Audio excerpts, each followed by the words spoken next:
Sugar వ్యాధితో బాధపడుతున్న వారి సంఖ్య ముఖ్యంగా మన భారతదేశంలో ప్రతి 10 మందిలో ఒకరికి ఈ షుగర్ వ్యాధితో బాధపడుతున్నారు. ఈ వ్యాధి ఇంత ప్రబలించడానికి ముఖ్య కారణం లైఫ్ స్టైల్, అలాగే ఒబెసిటీ, మనం తీసుకునే ఆహారం గాని, మనం తీసుకునే లైఫ్ స్టైల్ గాని, ప్రతి చిన్న వయసులోనే ఈ డయాబెటిక్ తో బాధపడే వారి సంఖ్య రోజు రోజుకు పెరిగిపోతుంది. ముఖ్యంగా ఐటీ ఎంప్లాయీస్, వారు తీసుకునే స్ట్రెస్ గాని, వారి యొక్క వర్క్ గాని, వారి వర్క్ నేచర్ గాని, ఎస్పెషల్లీ ఫుడ్, ప్రాసెసింగ్ ఫుడ్ తీసుకుంటున్నాము.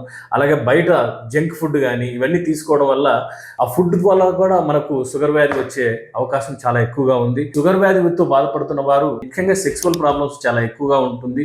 షుగర్ వ్యాధితో బాధపడుతున్నారంటే తర్వాత ఆ బారిన పడ్డారంటే వ్యాపించే కొద్దీ రకరకాల ఈ లక్షణాలతో షుగర్ వ్యాధి అనేది చాలా భయంకరంగా ప్రబలిపోతుంది ఈ రోజు. కాబట్టి షుగర్ వ్యాధి గురించి చాలా జాగ్రత్తగా ఉండండి. సో వర్క్ ని చాలా ఫ్రీగా ఉండండి. అలాగే రోజు ఫిజికల్ ఎక్సర్సైజ్ మాత్రం మర్చిపోవద్దు. ముఖ్యంగా చిన్న వయసులోనే ఈ వ్యాధి బారిన పడడం ముఖ్యంగా ఆందోళన కలిగించే విషయం అన్నమాట. ఐటీ ఎంప్లాయీస్ గానీ ఇంకొకరు గానీ ఎక్కువగా స్ట్రెస్ తీసుకోకండి. మానసికంగా కొంచెం స్ట్రెస్ఫుల్ కాకుండా ఉండండి. ఫ్రెండ్స్ తో సరదాగా ఉండండి. అందరితో షేర్ చేసుకోండి. హ్యాపీగా ఉండండి. మంచి సంగీతం వినండి.